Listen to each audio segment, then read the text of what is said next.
around technology or specific areas that we want to highlight. And it is National Small Business Week. And so we are really, really excited about being a partner with the City of Montgomery, as well as the Chamber, as we highlight National Small Business Week. And we wanted to not only highlight a small business, but also talk about a growing trend and a challenge that a lot of small businesses have. And that is starting small, but scaling smart.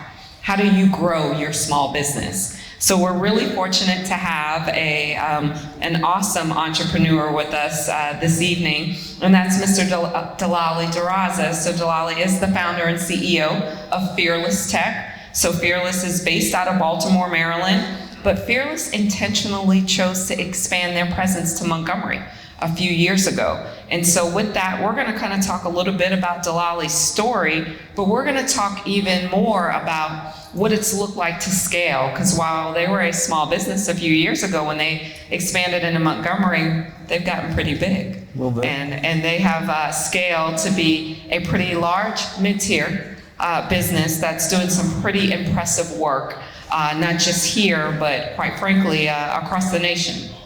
So let's delve into some questions, Delali. One, thank you for coming down. Thank you for joining us this evening. She says thank you for coming down, but she says you're coming down, and so I'm here. We kind of just do what we say, but happy to be here.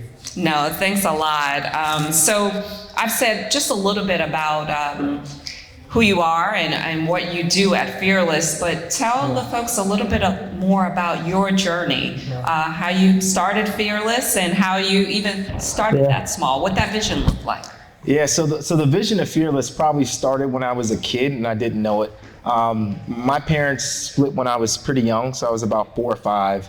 And growing up, I'm the youngest of 3 boys, and so growing up, we saw all our friends with the latest video games, the latest shoes. They were going out to do this and going to do that. And so we'd ask my mom, can we go do that stuff? And she said, we can't afford it. So we didn't have a lot, and she said, well, if you want that stuff, you've got to work for it. And so we had every single hustle you could imagine as a kid, knocking door to door. Paper routes, we walked dogs, cut grass, shoveled snow, raked leaves. I mean, literally anything, door to door, $5 here, $10 here. But I think the idea of entrepreneurship was born in me at that time. If I want to get something, I can earn it. I can work hard and I can earn it. And so that journey started pretty early. Fast forward to undergrad, pretty interested in entrepreneurship. They launched an entrepreneurship program while I was studying computer engineering. So I took all those courses kind of on the side and wanted to figure out the business side of, I could knock door to door, but what's a business plan and how do you put financials together and all that stuff? I had no clue.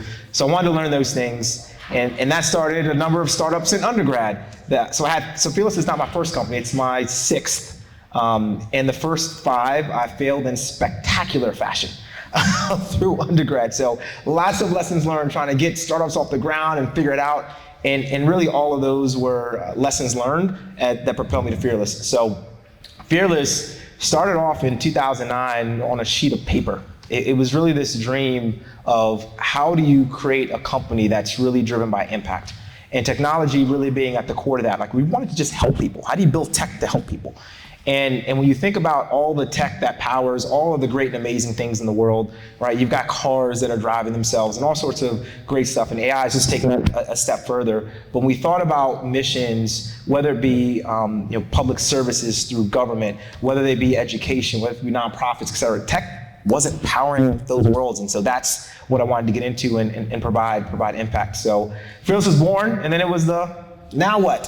Had no clue where to go from there. And all I knew was I had this dream and I want to give this thing a shot. So Fearless was born on a sheet of paper, and we were struggling to find our first contract. And knocked door to door, and I was used to getting no's from I saw that as a kid. Finally, someone agreed, and then the company was born. But we couldn't afford to build the company. So you hear those stories about founders starting a business in their basement. I did that. Couldn't afford that. Married at the time with a young kid. We ended up downsizing and trying to save the money, put the money in the business. So I moved to my mom's basement. So I one up those founders, and I moved back home. So we spent about a year in my mom's house, and my wife, she was gracious. I learned a couple lessons in that. Number one, have a very supportive spouse.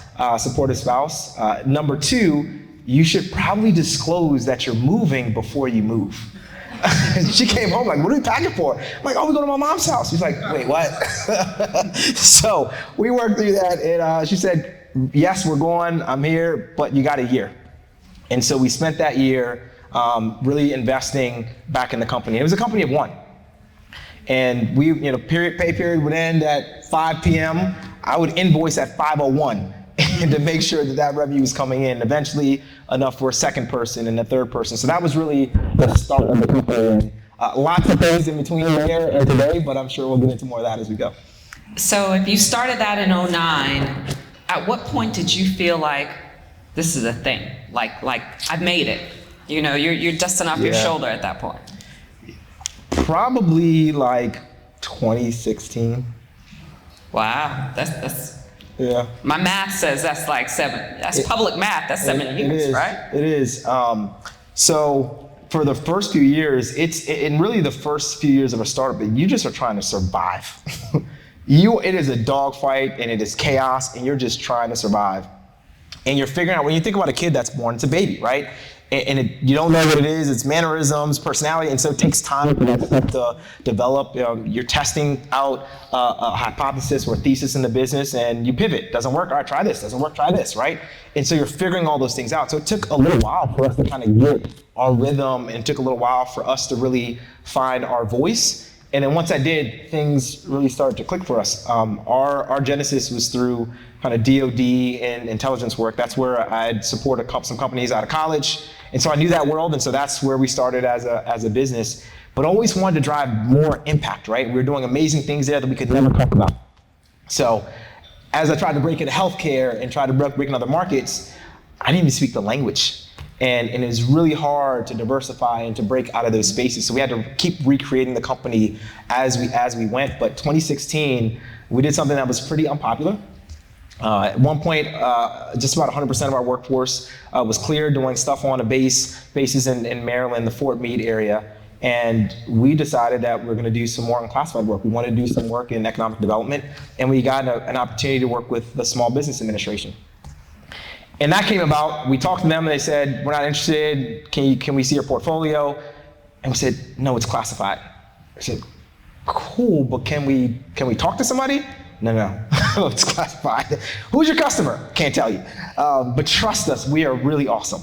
And that didn't work very well. And kind of our claim to fame was, if you're familiar with the Hub Zone program, it's a program through the Small Business Administration where they set aside dollars for women-owned, minority, veteran-owned, et cetera. Hub Zone is one of those designations that's about providing economic impact in communities and neighborhoods that need them.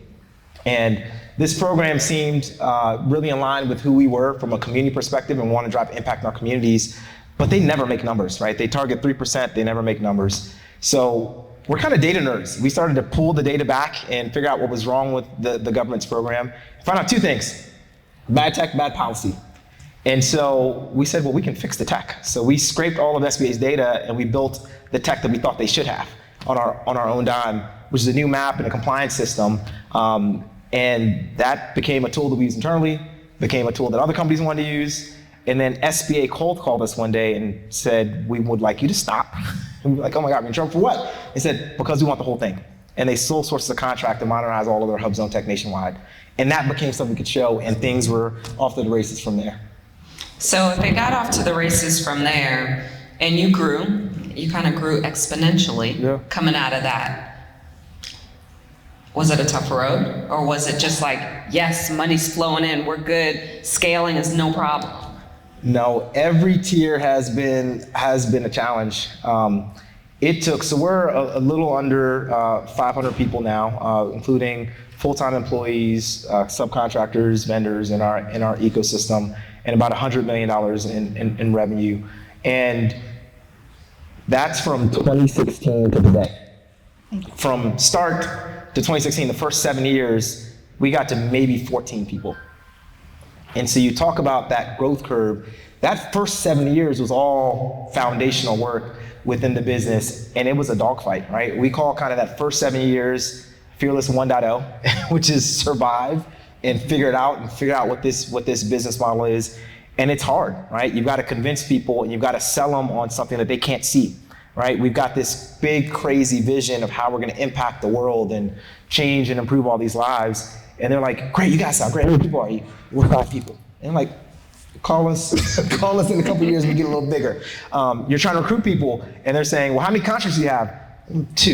I'm like, okay, well, I'm not quitting my job to come work for you. And so those first few years were tough, right? You don't have the brand to be able to support you have the brand, but you don't have like the support and the proof points at that point. And then kind of that second phase from about 2016 up until about a couple of years ago, we call it like Fearless 2.0. And that's the stage where we're starting to get like a leadership team, and we've got departments now, right? Maybe departments of 1 or 2, but they're starting to become a thing within the organization. We've got people ops, and we've got business development, and we've got a finance team, and all these things are starting to come together. But that's also a dogfight, right? Because in the early stages, have been appropriate for version 1, and that's like a team that thrives on chaos, right? No, we don't have like a career path for you, right? We might not have benefits for the first few people, right? You gotta be okay with that kind of chaos. But people coming in 2.0, they expect those things to be there, right? They want something to be able to build from, and so it's really hard to make that jump. And now we're in the process of going from 2.0 to 3.0 to scale, right? And there are also different skill sets that are needed to build on this platform, which is we need more systems and processes and predictability within our systems. And so all the scrappiness that's gotten us here, like we have to like unlearn that and learn something completely different. So there's a challenge at every stage of growth. And as soon as you master that, it's like the next thing. You gotta figure out the next tier. So I'll never forget, so Delali and I, we've been like ride or die for a few years. Yep. And when they initially came into Montgomery, we had a design thinking session, and you had on a shirt that said passion over profit. And I was like, oh, bet, who's signing up for that, right? And you wore it proudly, and we're like, no, this is what my company absolutely represents.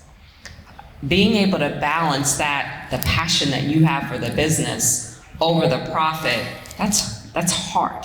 And that's hard to do as a CEO and a founder, where you have employees that are working every day that know they can't come to work tomorrow if you don't make profit. That's right. That's right. So how are you able to balance that and balance the passion that you have over your company truly being profitable?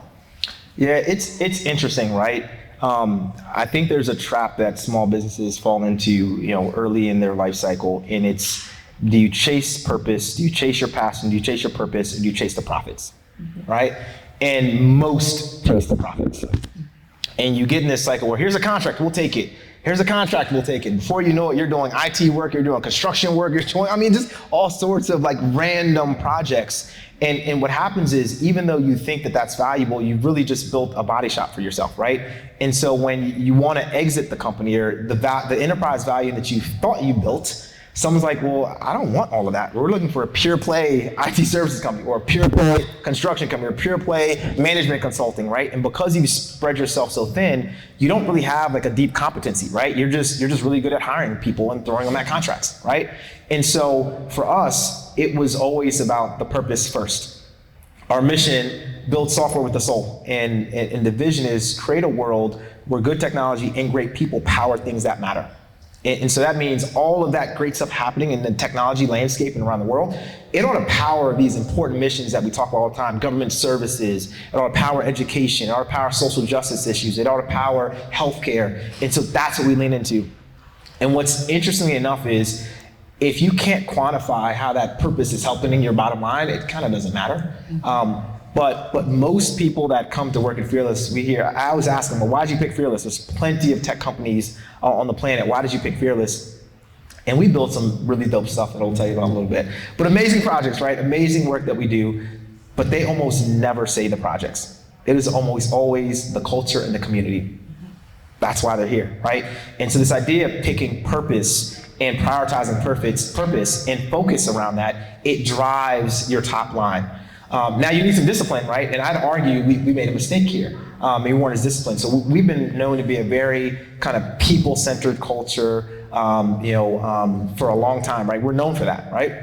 And so we've hardly ever talked about profit in our company. But you need that. You're right. You need that. You need that fuel. You need that to be able to grow. And so we're the company. If you're not performing, we'll coach you for like 10 years. Like, come on, you can do it. Come on, you're almost there, right? Which is like not a great culture, right? and the flip side, we don't want to be on the other end where you make half a mistake and we're cutthroat and you got to get out of here, right? But there is a balance that you have to be centered where you can both be supportive of people and care for people, but we've got a customer that has high demands of us, so we've got to deliver those things, those expectations. And so we're trying to get centered at this point, and it's freaking our company out right now. Like, why are we talking about money? Like, you're not working for Apple. Your top line, but there is a balance you have to strike between the purpose and the profit. So when you talk about that, essentially the talent and creating that culture, picking that right guy, right? Yep. So a lot of times people will say, hey, so as long as you're self-aware and you know your strengths, I'm great at A through F, but I suck at G through M, right? So you're finding that guy that's great at G through M, right? Because I need a yin to my yang. Yep. But it's not just about the skill, right? It's about, do they fit that culture? That's right. You know, how has finding and recruiting talent that fits your culture helped you to scale, really helped you to move from where you were in that spinning cycle of grinding, you know, kind of 09 to 2015 to now I have the right set of guys that understand that culture, but they also have the skills that are necessary to help me grow to that next level.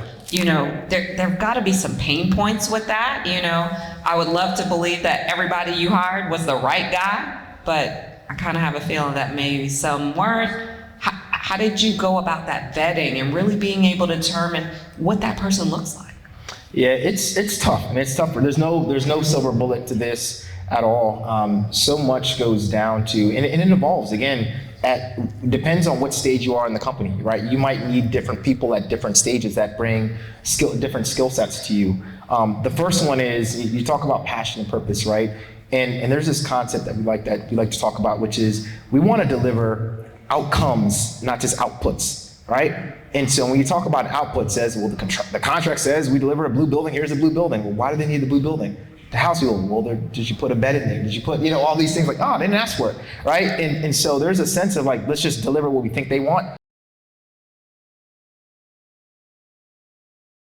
Like that outcome, they will go the extra mile because they care about fixing that thing, right? If they care about creating an environment for airmen to have more opportunities, right? Not just to deliver a training system, right? They will go the extra mile to make sure that the solution benefits them. So that's kind of one piece.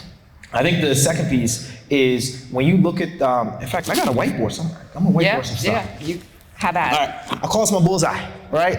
And it really is this idea. If you think about three circles in a Venn diagram.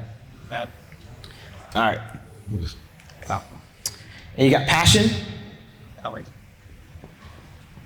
This is the stuff you love, the stuff that you're excited about. And then you have mastery. This is like what you're good at. Not what you think you're good at, but like what you're like actually good at and other people think that you're good at, right? And then you got value, right? This is what the organization or your customer needs.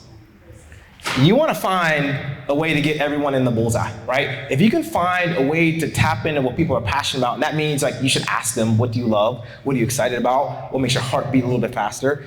And you're good at it and we need it. That's pretty amazing, right? So our goal is to try to get people in the bullseye.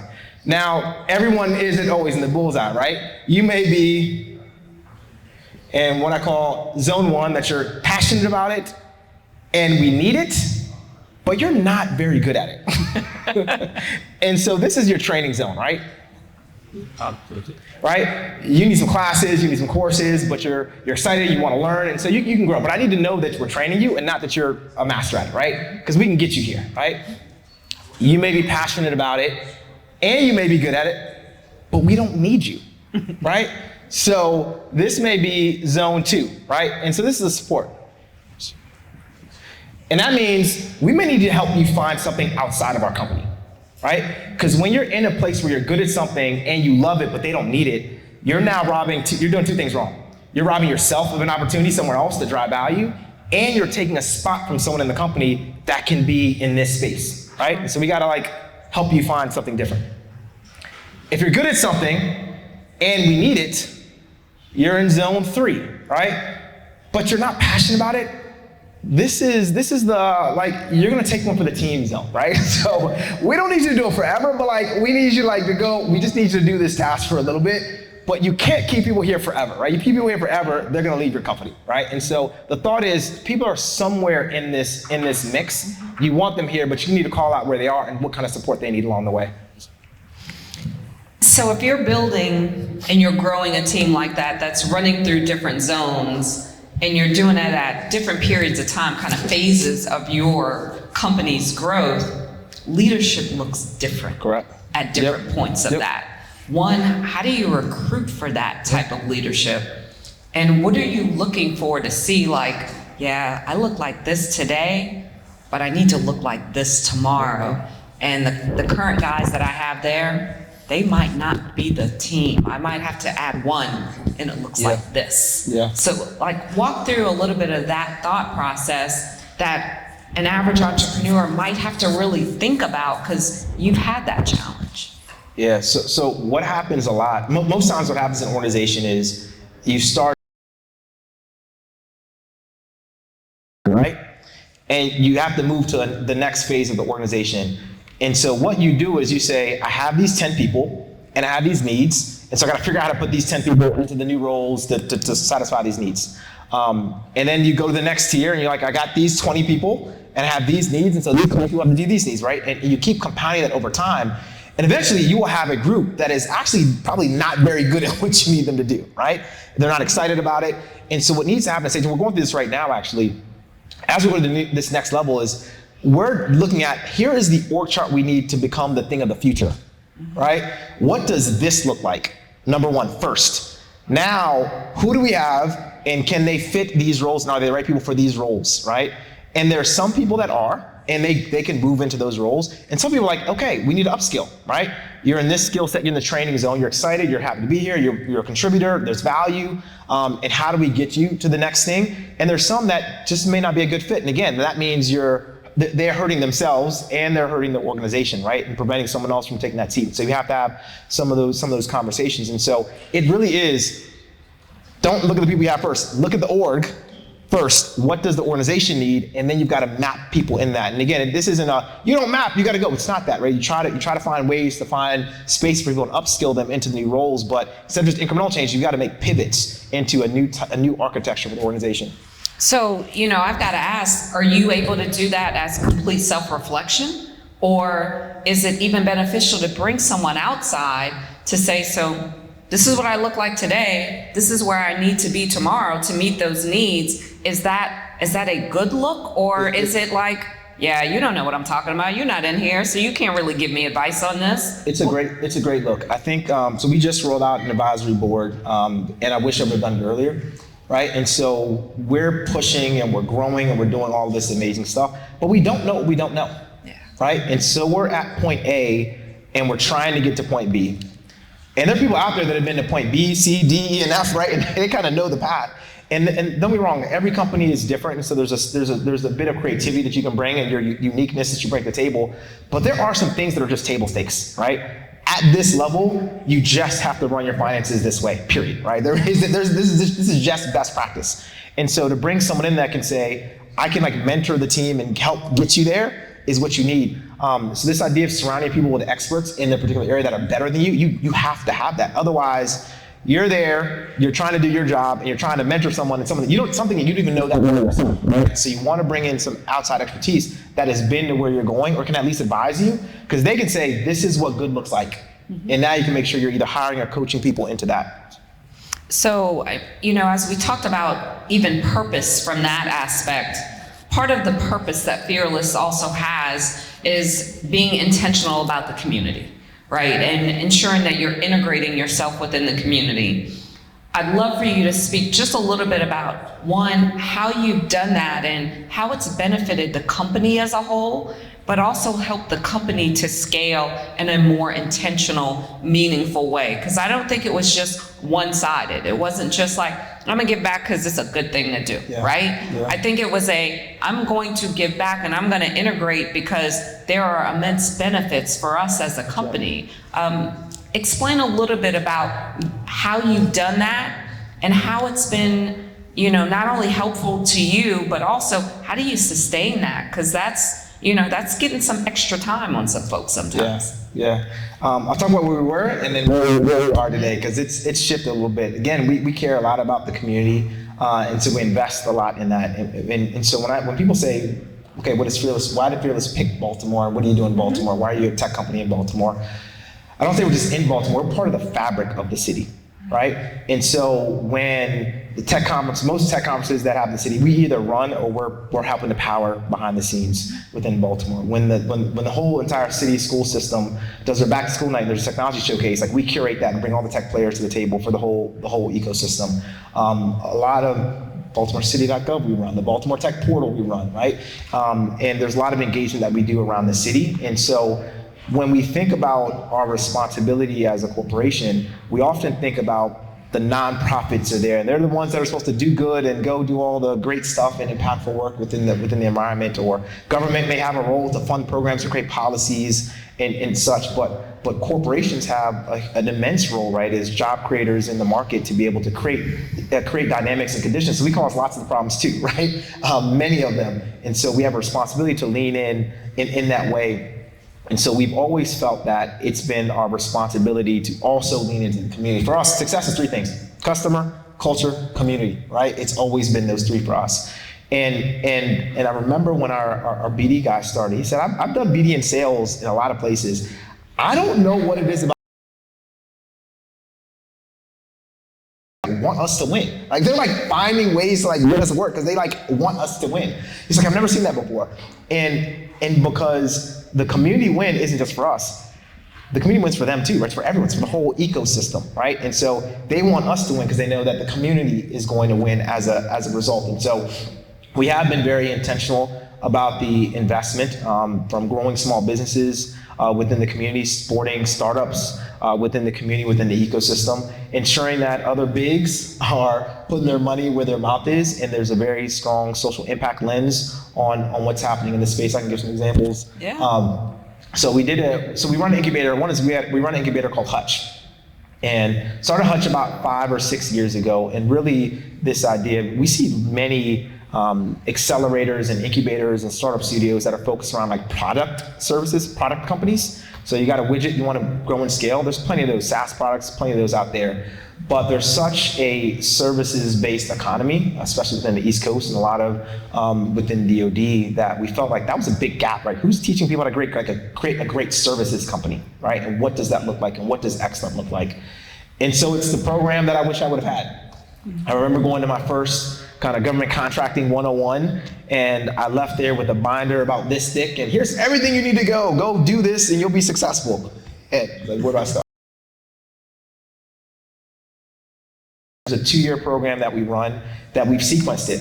You don't need to know the whole thing. We're gonna teach you chapter 1, and you're gonna go do that thing. So there's pre-work, there's classwork, there's homework, and all of it's to benefit your business, right? So they do that over the course of 2 years. It is 2 years on purpose. It is long intentionally because business is long, this path is long, and you want to see who's got the sticking power across the time. So we've run that for the last 5 years now. There's 5 cohorts, there's 28 companies currently in that portfolio, cybersecurity companies, design companies, analytics, data science, you name it, we've got a little bit of everything. And it's interesting, it's a thing that we ran into it ourselves to grow these companies, and it's been great. So for us, it was a great give back to the community. And part of how we've structured it is we don't take equity in the companies. They do the program essentially for free. I say essentially because they have tuition. They pay $2,000 tuition a year. If they don't waste our time. So if they come to class and they do all their homework, they get their tuition back. That's the deal. Don't waste our time. After that, there's a 10-year payback. And the 10-year payback works in 3 chunks. It's 5% of their gross revenue till 25K, which is about what it costs us to cook one up. It goes 3% for the 25K. That's called the pay it forward. Puts them in the pot for the rest. And then 1% for the rest of the 10 years, right? So for many of them, it's a very efficient way for them to get started. It doesn't break their budget, but also allows us to kind of grow and sustain. So that's kind of number one. Supporting a number of workforce development initiatives and training initiatives around workforce that doesn't typically have opportunities within this space. One such program we launched with our local arena that just got redone. So they had a year-long renovation of the Baltimore Arena, now the CFG Bank Arena. And we were approached by the arena, the Oakview Group. They have hundreds of music venues kind of across the country and in the world. And they approached us about doing a naming rights deal on one of the clubs in there. And they said, hey, this should be the Fearless Club, and it's gonna be so awesome, and all this business is gonna come to you. And we're like, maybe, maybe not. So, sounds like you just want to check. So in conversations, we weren't that excited about that portion of it. And as we started to talk to them more, they said, well, we'll do about 150 show nights here, concerts here a year. But on non-event days, you can use this space. It's about a 900-person club. You can use this space or the arena for whatever you want. And no cost. And we said, well, that's interesting. Well, we can drive value from that. And we said, all right, we're almost there. And said, well, what are you doing for the community? And what's your social impact angle? And they didn't have one. I said, great, we'll give you one.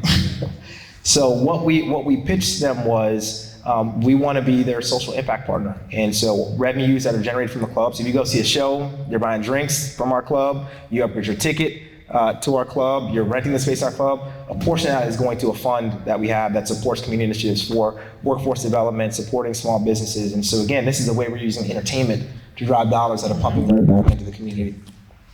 No, that's awesome. So given what you said, I think some of what I want everyone in the room to have an understanding of is what that looks like, and what's that story and that path that's been. I think you've talked about the fact that it wasn't easy, right? Yeah. It was certainly a long road. You were grinding for quite some time until you started to see where you took off. And then even in the takeoff, that wasn't simple. Yeah. There's still some things that you had to navigate about that. I do want to open it up for anyone that may have a question about, not only what that process looked like for Delali, but then also maybe questions that you have and how you can relate to what it might be for your own business and how you are approaching where you go with that. Go ahead. You made a statement about 2016. That was the shift. You also made a statement about bringing someone in, to elevate. Can you tell us how you selected that person that you brought in to help that elevation? How you selected that person? How did you find the hire? Let's kind of walk through that process. Yeah, there's 2 shifts. I'll talk about the shift from 1.0 to 2.0, and then 2 to 3 that we're actively in right now. So this first tier, so how the company was organized originally was, I started the company, brought in a guy, John, who later became my partner. We went to school together.